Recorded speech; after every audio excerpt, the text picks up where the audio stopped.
환영합니다. 오늘 우리 앞에는 지금 대한민국 전체를 문자 그대로 뒤흔들고 있는 아주 방대한 자료가 하나 놓여 있습니다. 네, 정말 뜨거운 감자죠. 맞아요.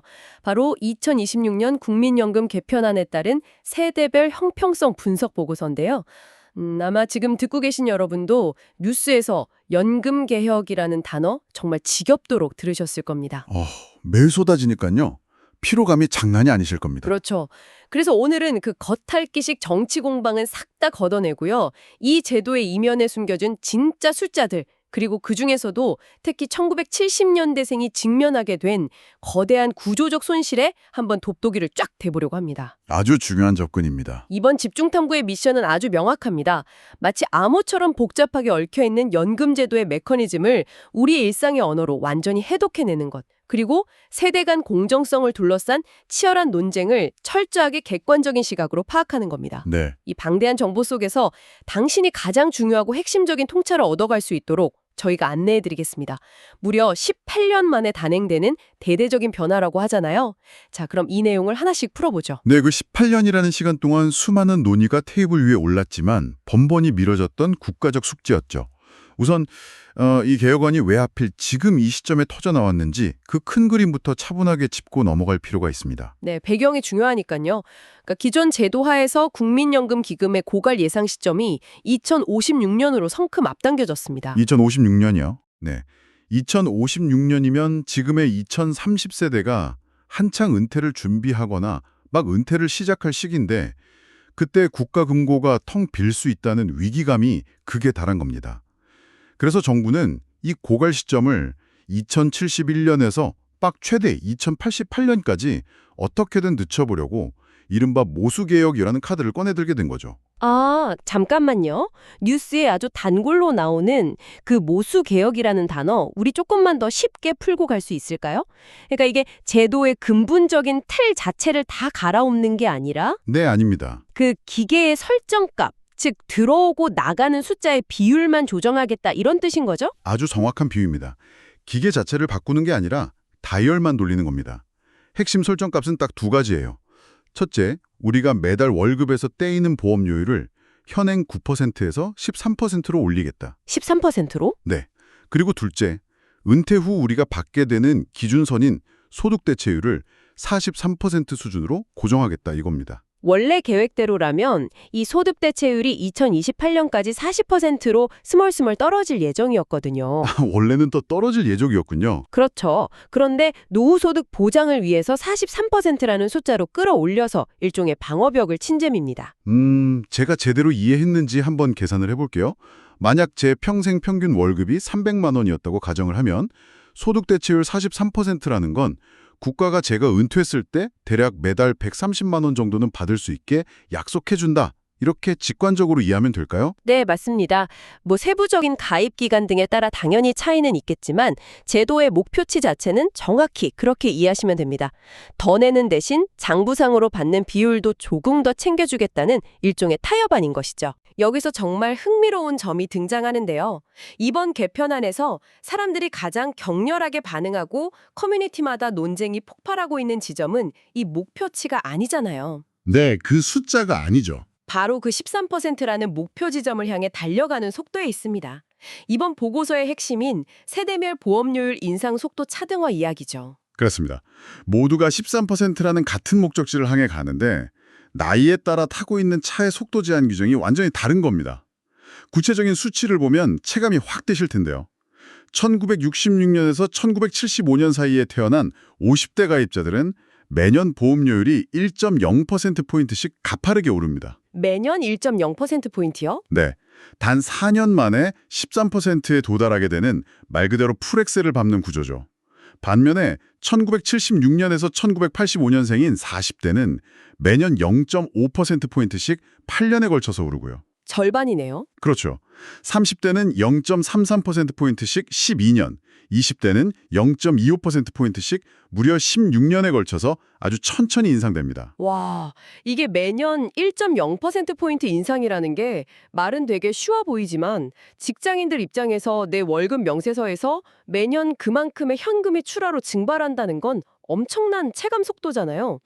게다가 50대는 4년 만에 매가 맞고 끝나는 게 아니라 계속 내야죠. 그렇죠. 4년 만에 최고치 부담에 도달해서 은퇴할 때까지 그 무거운 짐을 계속 지고 가야 하는 거고요. 이 부분에서 특히 주목해야 할 흥미로운 포인트는 바로 경계선 효과라는 현상입니다. 정책을 연령대, 즉 태어난 해라는 기준으로 무자르듯 나누다 보니 발생하는 아주 필연적이면서도 치명적인 문제인데요. 경계선 효과요? 네, 방금 말씀하신 그 차등 인상률을 현실에 딱 대입해보면 기가 막힌 상황이 벌어집니다. 단 1년 차이로 태어난 1975년생과 1976년생 사이에 엄청난 재무적 격차가 발생하거든요. 아, 생각해보니까 진짜 황당한 상황이네요. 만약에 어떤 분이 1975년 12월 31일에 태어났고 그분의 친구가 다음 날인 1976년 1월 1일에 태어났다고 한번 가정해보죠. 불과 하루, 몇 시간 차이로 태어났을 뿐인데 75년생은 50대로 묶여서 매년 1%포인트씩 요율 폭탄을 맞고 76년생은 40대로 분류돼서 절반의 속도인 0.5%포인트씩만 오르는 거잖아요. 맞습니다. 이게 평생 내는 돈으로 따지면 도대체 어느 정도 차이가 나는 건가요? 소득 수준에 따라 다르겠지만 동일한 1970년대생인데도 이 한 살, 아니 단 하루의 차이 때문에 누적해서 납부해야 하는 금액이 적게는 수백만 원에서 많게는 1,000만 원 이상까지 훌쩍 벌어지게 됩니다. 세상에! 생일 하루 차이로 1,000만 원을 더 내야 한다고요? 당사자라면 정말 억울해서 밤에 잠이 안 올 것 같은데요? 정부도 당연히 이런 역차별 논란을 예상했습니다. 그래서 1976년생 등 경계선에 있는 가입자의 인상 속도를 연 0.666%포인트 등으로 미세 조정하라는 보완책을 부랴부랴 제시하긴 했죠. 아, 0.666으로요? 네. 하지만 이건 근본적인 해결책이라기보단 밴드에이드를 붙인 격이라서 여전히 현장에서는 왜 하필 우리가 그 실험대가 되어야 하느냐는 형평성 불만이 가라앉지 않고 있습니다. 충분히 납득이 가는 불만입니다. 그런데 보고서를 쭉 파고들다 보니까 이 속도전은 예고편에 불과하다는 걸 깨달았습니다. 저를 진짜 놀라게 했던 건 우리가 방금 이야기한 그 겉으로 보이는 모수 개혁 밑에 훨씬 더 거대하고 은밀한 구조적 변화가 숨어 있다는 사실이었어요. 맞습니다. 연금제도의 근간을 흔들 그 은밀한 변화, 바로 자동조정 장치, 줄여서 AAM의 도입입니다. AAM? 네, 청취자 여러분, 지금의 국민연금은 물가 방어력이 아주 뛰어난 제도입니다. 매년 전년도 소비자 물가 상승률만큼 연금액을 그대로 올려주거든요. 물가가 3% 오르면 내 연금도 3% 오르는 시기죠. 내 노후 자금의 실질적인 가치를 완벽하게 보전해주는 최고의 방어막입니다. 든든하죠. 그런데 이 AAM이 작동하기 시작하면 산식이 완전히 아주 냉혹하게 바뀝니다. 연금 인상률을 결정할 때 물가 상승률에서 두 가지 페널티를 강제로 빼버리거든요. 잠깐만요. 물가 상승률에서 뭔가를 뺀다고요? 도대체 뭘 빼는 건가요? 첫 번째로 빼는 건 기대여명 증가율입니다. 즉, 사람들이 과거보다 얼마나 더 오래 살게 되었는가 하는 비율을 빼버립니다. 당신이 오래 살아서 연금을 더 타갈 테니까 매달 주는 돈의 인상폭은 줄이겠다는 논리죠. 헉, 오래 산다고 페널티를 주네요. 그리고 두 번째로 빼는 건 최근 3년 평균 가입자 감소율입니다.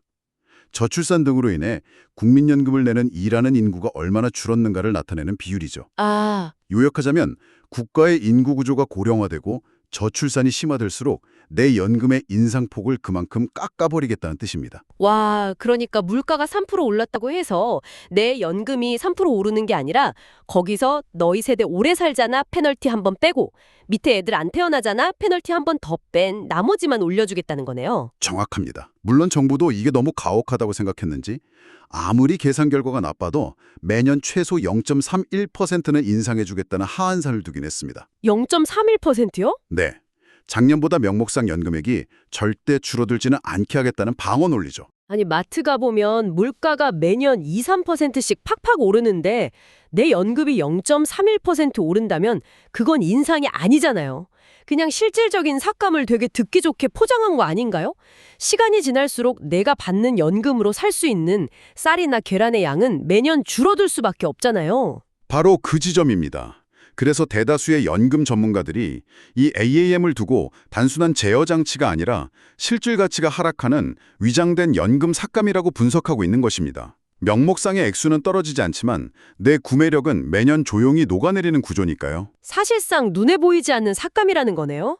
그런데 왜 유독 이 보고서에서는 이 AAM이 1970년대생에게 가장 치명적인 타격을 준다고 분석하는 건가요? 타이밍의 문제이자 세대적 비극이라고 볼 수 있습니다. 현재 정부의 기금 추계를 보면 이 자동 조정 장치가 도입되어 발동될 것으로 예상되는 시점이 대략 2036년경입니다. 2036년. 네. 그런데 2036년이 어떤 해인지 아십니까?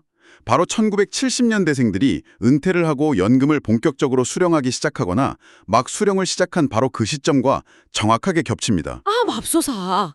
연금 수급의 첫 단추를 꿰자마자 실질가치 삭감의 칼날을 정통으로 30년 내내 맞게 되는 첫 번째 세대가 되는 것이죠. 타이밍이 진짜 기가 막히네요. 보고서에 있는 시뮬레이션 결과를 보니까 그 타격이 그냥 추상적인 퍼센트가 아니더라고요.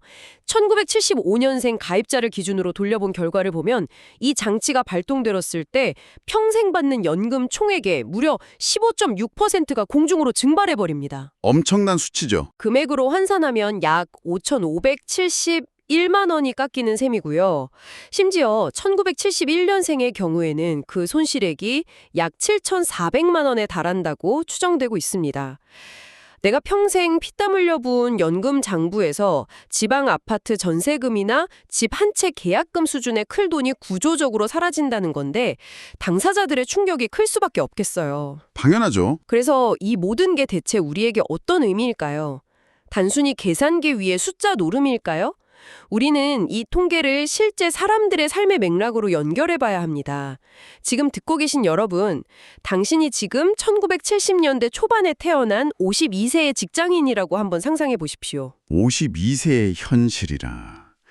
아마도 대한민국에서 가장 어깨가 무거운 나이일 겁니다. 70년대생들이 느끼는 분노의 이면에는 그들이 처한 아주 지독한 경제적 현실이 자리 잡고 있습니다. 흔히 사회학에서 돌봄 피크 또는 돌봄 삼중고라고 부르는 상황인데요. 돌봄 삼중고? 네. 2024년에 실시된 설문조사 데이터로 보면 정말 숨이 턱 막힐 지경입니다. 50세에서 54세 사이인 1970년대 초반생들의 실태를 보면 무려 76%가 성인이 된 자녀를 여전히 경제적으로 지원하고 있습니다. 청년 취업난과 주거비 폭등으로 자녀의 독립이 지연되면서 부양 기간이 끝없이 길어진 것이죠. 76%나요? 그런데 이게 끝이 아닙니다. 동시에 42%는 본인 부모님의 경제적 부양을 책임지고 있습니다. 부모 세대의 기대 수명이 늘어나면서 엄청난 의료비와 간병비를 고스란히 감당하고 있는 겁니다. 자녀 지원 76%, 부모 부양 42%.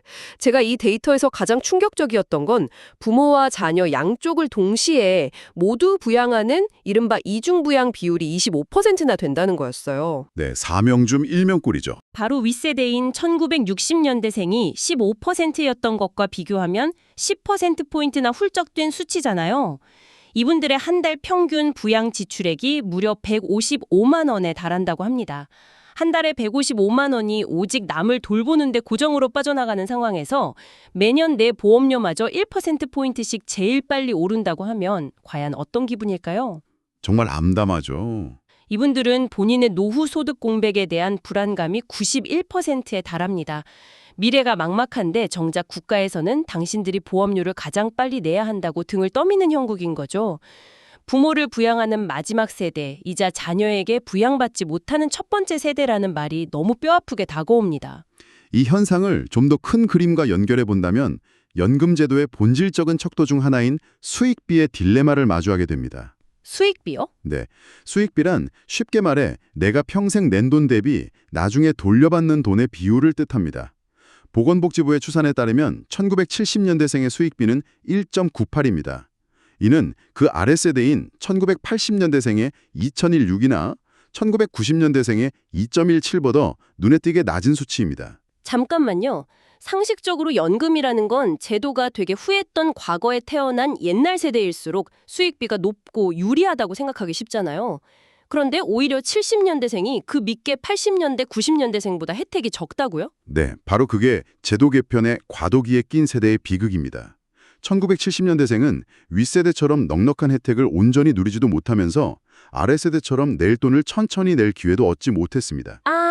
후배 세대보다 혜택은 적게 받으면서 보험료는 가장 가파르게 올려내야 하는 구조적 역설에 갇혀버린 겁니다. 물론 우리가 철저히 객관적인 시각을 유지하기 위해 이 통계의 뒷부분도 균형 있게 덧붙여야 하는데요. 네, 어떤 통계죠? 2000년대생 이후에 아주 젊은 세대들은 앞서 말씀드린 AAM, 즉 자동 조정 장치의 누적 효과를 평생에 걸쳐 온전히 맞기 때문에 수익비가 1.65까지 급락하게 됩니다. 1.65까지요? 네. 즉 70년대생은 지금 당장 지출이 쏟아지는 시기에 보험료가 가파르게 오르는 현금 흐름의 위기에 직면해 있고 2000년대생 이후는 먼 미래에 자신들이 받을 혜택이 쪼그라드는 수익성 폭락의 위기에 직면해 있는 셈입니다. 와, 정말 모든 세대가 각자의 위치에서 너무 절박하고 피눈물 나는 이유를 가지고 있네요. 그렇기 때문에 이번 2026년 정책을 둘러싸고 각계의 입장에 아주 팽팽하게 대립하고 있습니다. 저희는 오늘의 심층 분석 미션에 맞게 어느 한쪽이 맞다 틀리다 판단하지 않고 이 자료에 나타낸 다양한 시각을 중립적으로 들여다보겠습니다. 네, 좋습니다. 제가 만약 지금 25세의 청년이라고 한번 가정해 볼게요. 2056년 기금 고갈. 이건 그냥 뉴스가 아니라 제 인생의 재앙입니다. 저는 앞으로 수십 년간 제 월급의 13%를 연금으로 뜯겨야 합니다. 그런데 정작 제가 60대가 되면 기금이 바닥난다고요? 청년들 입장에선 분통 터질 일이죠. 당연히 상대적으로 납부할 기간이 짧게 남은 50대 선배들이 짧은 기간 동안만이라도 더 가파르게 기여를 해줘야 기금 고갈을 조금이라도 늦출 수 있다고 항변할 수밖에 없죠. 게다가 AAM 같은 삭감 장치가 있어야만 먼 미래에 우리가 은퇴할 때 국가가 파산하지 않고 단 한 푼이라도 연금을 줄 수 있을 거 아닙니까? 이건 미래 세대를 살리기 위한 최소한의 사회적 연대입니다. 청년 세대의 그 공포와 논리 너무나 타당합니다. 그런데 이번엔 시각을 1970년대생 당사자들과 일선 사회복지 전문가들의 입장으로 완전히 뒤집어 볼까요? 네, 해보시죠. 그들은 이렇게 반문합니다. 연대의 필요성은 알겠지만 당장 우리가 굶어 죽게 생겼다. 50대의 가처분 소득은 이중 돌봄으로 이미 바닥을 드러냈습니다. 특히 50대 내 비정규직 비율이 20%에 달하는 불안정한 노동 현실을 절대 간과해서는 안 됩니다. 이런 상황에서 매년 1%포인트씩 뭉텅뭉텅 오르는 보험료는 그저 부담이 아니라 생계에 대한 직접적인 위협입니다. 그렇겠네요. 게다가 아직 국민들의 노후가 사적 연금 등으로 다층적으로 보호받지 못하는 성숙하지 않은 연금제도 하에서 AAM을 서둘러 도입하는 것은 결국 수많은 5060 세대를 노후 빈곤이라는 사회적 재앙으로 밀어넣는 꼴이라고 강력히 경고하고 있습니다. 양쪽 이야기를 다 듣고 있으면 정말 가슴이 답답해집니다. 어느 한쪽이 이기적이라고 비난할 수 없는 각자의 생존이 걸린 문제니까요. 정부도 이런 거대한 세대 간 갈등과 50대의 부담을 인지하고 있기 때문에 2026 개편안에 나름의 보완책, 이른바 단근책들을 좀 끼워 넣었죠. 네, 몇 가지 완충 장치를 마련하긴 했습니다. 대표적으로 출산 크레딧 제도를 확대해서 기존에는 둘째부터 인정해주던 것을 이제는 첫째 아이부터 12개월을 가입기간으로 인정해주고 상한선도 아예 없앴습니다. 군 복무 크레딧 역시 기존 6개월 인정해서 군 복무기간 전체인 12개월로 대폭 늘렸고요. 오, 꽤 파격적이네요. 그리고 그중에서도 특별히 70년대생을 타겟으로 눈여겨볼 보완책이 하나 있습니다. 바로 은퇴 이후에도 일을 하는 고령자에 대한 연금 감액을 아예 폐지했다는 점입니다. 연금 감액 폐지요? 네, 기존에는 국민연금을 받는 나이가 되어도 생계를 위해 일을 해서 일정 기준 이상의 소득을 벌면 국가가 연금액을 깎아버렸습니다. 일하는 게 오히려 페널티였죠. 일하면 깎인다. 이상하긴 했어요. 그러나 이제는 월 소득이 509만 원 미만이라면 연금을 단 1원도 삭감하지 않기로 한 것입니다. 당장 은퇴를 앞둔 50대들이 노동시장에 더 오래 머물면서 스스로 소득을 창출하도록 유인하기 위한 아주 직접적인 조치입니다. 월 509만 원 이하면 깎지 않겠다. 이건 확실히 환영할 만한 변화네요. 그런데 좀 현실적으로 생각해보면 일하고 싶다고 해서 60대 이후에 계속 일할 수 있는 양질의 일자리가 현실에 얼마나 있을까요? 이는 우리에게 아주 중요한 질문을 던집니다. 정확히 그 맹점을 짚으셨어요. 정부가 제시한 이런 크레딧 확대나 감액 폐지 같은 보완책들이 문서상의 혜택을 넘어 현실에서 진짜 실효성을 거두려면 연금제도 안에서의 다이얼 조정만으로는 턱없이 부족합니다. 맞아요. 은퇴를 앞둔 세대가 계속 일하고 싶어도 기업이 받아주지 않고 일자리가 없다면 연금 삭감 폐지가 대체 무슨 소용이겠습니까?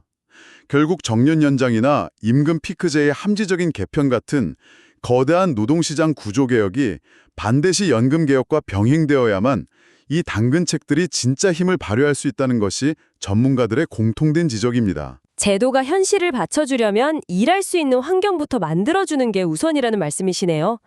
자, 여러분.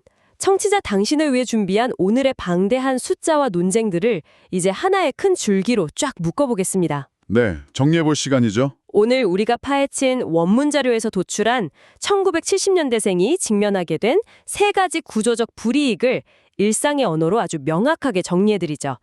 첫째, 가처분 소득의 직격탄입니다. 자녀 교육비와 부모 의료비로 내 인생에서 지갑이 가장 얇아지는 돌봄 피크 시기에 다른 세대보다 2배에서 최대 4배 빠른 속도의 보험료 인상을 맨몸으로 감당해야 합니다. 뼈아픈 현실이죠. 둘째, 수혜의 절벽입니다.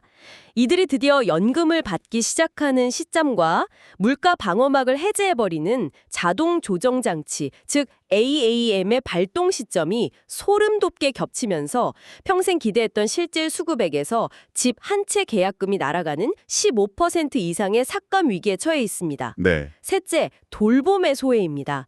위아래로 이중부양의 책임을 짊어지고 헌신하면서도 정치적 본인의 노후는 국가의 연금 삭감과 자녀 세대의 부담 능력 저하로 인해 온전히 보장받지 못하는 샌드위치 세대의 씁쓸한 현실입니다. 이 세 가지 요약을 듣고 계신 여러분, 오늘 우리가 이토록 치열하게 나눈 이야기가 단순히 1970년대생이라는 특정 세대만의 불운이나 억울함에 관한 것이 아니라는 점을 꼭 기억하셨으면 좋겠습니다. 네, 모두의 문제죠. 이것은 저출생과 고령화, 즉 인구 절벽이라는 피할 수 없는 거대한 재난 앞에서 우리 국가와 사회가 어떻게 한정된 자원을 분배할 것인가에 대한 시험대입니다.